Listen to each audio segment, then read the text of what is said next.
이제 시작이네. 구독과 좋아요 부탁드려요. 안녕하세요. 피아니스트 김민경입니다. 여러분, 클래식을 자주 접한 사람이 아니라면 클래식 공연 갈 때 이런 고민이 있지 않으세요? 바로 도대체 박수를 언제 쳐야 되는 거예요? 어떤 분은 왜 이렇게 졸다가 갑자기 큰 소리가 나니까 끝난 줄 알고 박수를 치는 그런 좀 당황스러운 경우도 있더라고요. 자, 기본적인 관습으로는 보통 오케스트라 연주, 그러니까 지휘자가 있고 큰 오케스트라가 있고, 오케스트라 연주 때는 지휘자가 보통 곡이 끝나면 지휘봉을 내려놓고 뒤를 돌아요. 뒤를 돌아서 인사를 하려고 하는 찰나 열심히 쳐주시면 됩니다. 솔로 협연자가 있다면 솔로 협연자가 자기가 연주하던 바이올린을 하면 바이올린 악기를 내려놓고 인사를 하려는 제스처를 취할 때, 혹은 피아니스트가 솔로 협연자면 의자에서 일어나서 인사를 하려고 할 때, 그때 박수를 치면 아주 여러분은 안전지대에 있는 겁니다.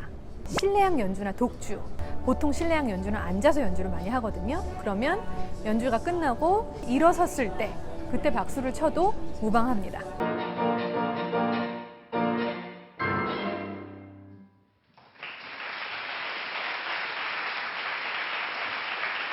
왜 우리는 아무 때나 우리가 내키는 대로 박수를 치면 안 되는 거죠? 이유는 한 곡이란 하나의 스토리를 얘기를 해요.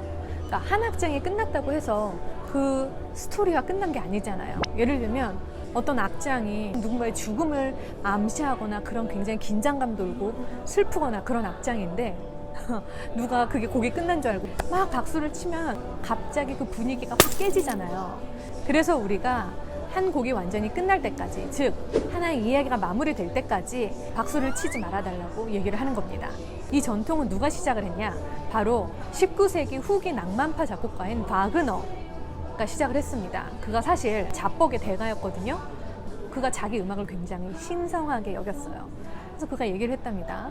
음악회에서 내 곡을 들을 때에는 흐름이 끊기니까 악장과 악장 사이에 절대 박수를 치지 말아라. 그래서 지금까지 이러한 전통이 엄격하게 클래식 문화에서 지켜지고 있답니다. 근데 여러분, 일반적으로 음악을 잘 모르는 사람은 음악의 스토리가 도대체 뭐야? 이럴 수 있잖아요. 요즘은 해설 있는 음악회가 참 많아요. 청중의 이해를 돕기 위해서, 청중이 보다 음악회를 재미있게 즐길 수 있게 하기 위해서 보통은 해설들을 많이 하거든요. 연주회를 갔는데 오케스트라 곡, 특히 후기 낭만파 곡들은 보통 내악장으로 되어 있는 경우가 많거든요. 근데 오케스트라 곡의 내악장이란 1악장은 보통 빠른 템포로 연주가 됩니다. 알레그로.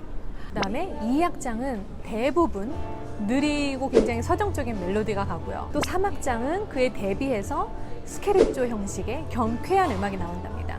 그리고 4악장은 1악장과 마찬가지로 빠른 템포로 시작하면서 여러 가지 분위기 전환이 있을 수 있지만 아주 화려하게 막을 내리는 경우가 대부분이죠. 프로그램 해설을 한번 읽으시면 이런 진행을 따라가는데 큰 어려움이 없을 거예요.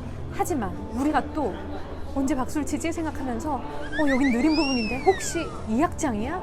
사실은 1악장이 중간 부분인데, 예를 들자면 그러면 음악에 집중이 안 되잖아요. 그러니까 그냥 그런 생각하지 마시고 지휘자가 지휘봉을 내려놓고 뒤돌아섰을 때 박수를 열심히 쳐주시면 됩니다. 여러분들이 음악회를 갔는데 음악은 잘 모르겠는데 1악장이 끝났어요. 그런데 막 깊은 곳에서부터 감격이 막 끌어오르는 거예요. 그 감동이 너무 벅차서 내 손이 나도 모르게 이렇게 움직이고 있다. 그러면 어쩔 수 없죠. 그럴 때 박수 치세요. 옆에 사람이 뭐라고 해도 그거는 나로서는 음악에 대한 어떤 표현이기 때문에 치셔도 돼요. 또 이런 경우도 있어요. 곡이 분명히 끝났어요. 그리고 심지어 나는 공부를 해가서 이 곡을 알아. 그런데 지휘자가 팔을 올리고 내리지를 않는 거예요. 그거는 지휘자가 청중에게 지금 이 분위기를 나는 유지해가고 싶으니 박수를 침으로써 이 마무리의 여운을 깨지 말아라, 이런 신호예요.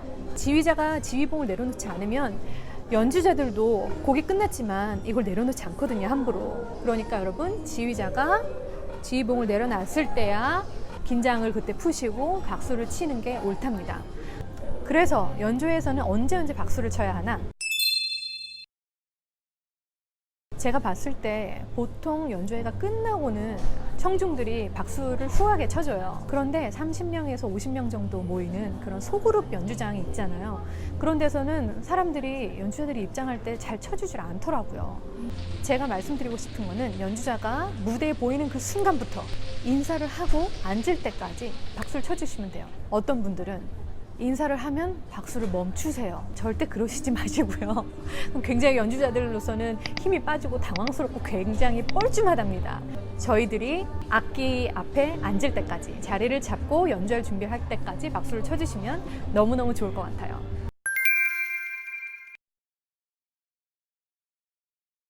오케스트라 연주회를 갔다. 처음에는 오케스트라 단원들이 쭉 입장을 합니다. 이때는 치시지 않아도 무관합니다. 다만 제1 바이올린 연주자, 즉 악장이 이제 들어오거든요. 그때는 박수를 크게 쳐서 오케스트라를 함께 환영해 주시면 됩니다. 그리고 그 후에는 협연자나 지휘자가 이제 함께 들어오는데요. 그때는 모든 연주자들이 입장을 한 거기 때문에 힘껏 박수를 쳐주시면 됩니다. 저도 연주자이지만 박수를 아끼지 않고 열심히 쳐주는 청중이 정말 너무너무 고맙답니다. 연주회가 시작될 때는 좋은 연주 잘 듣겠습니다. 힘내시오. 힘을 내요 슈퍼파워. 또 연주회가 끝나면 열심히 연주해 주시고 이런 감동을 주셔서 감사합니다 라는 뜻에서 박수를 힘껏 쳐주시면 돼요. 제가 연주회나 음악회를 갔을 때 좀 아쉬웠던 점은 유명 인사나 혹은 내가 아는 사람이 나올 때는 굉장히 힘껏 박수를 친다는 거예요. 사실 모든 연주자들은 그게 클래식 아티스트나 팝 아티스트나 유명하건 유명하지 않건 이 음악회를 준비하기 위해서 그들이 흘린 땀과 수고에 대한 응원으로 힘껏 박수를 쳐주는 게 듣는 사람의 마땅히 지켜야 할 에티켓이자 우리의 문화성이나 국민성을 보여줄 수 있을 것 같습니다. 자, 그러니 여러분 음악회 가서 힘껏 우리 박수를 쳐봅시다. 그럼 클래식 음악회를 가기 전에 우리가 어떻게 준비를 해야 할까요? 클래식 음악은 굉장히 특별한 점이 있습니다. 들으면 들을수록 새로운 점이 발견이 되고 새로운 것이 귀에 들어오기 시작하거든요. 내가 한 번 들었을 때와 두 번 들었을 때와 10번 들었을 때 내가 느낄 수 있는 감동은 남다르답니다. 그러니 꼭 들어보시고 한번 곡에 대한 설명도 찾아보시고 가는 것을 저는 권해드립니다.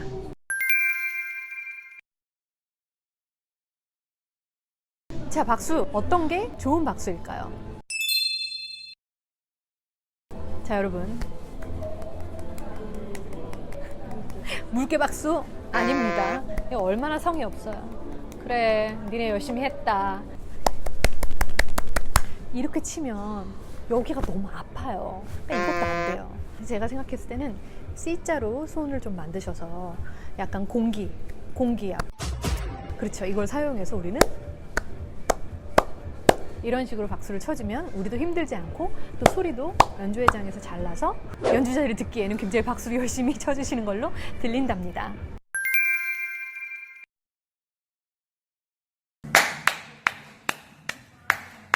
네, 오늘도 이 영상 시청해주셔서 감사하고요. 궁금하신 점 있으시면 댓글이나 이메일로 부탁드릴게요. 다음 영상 때 만나요. 안녕. 참 잘했어요.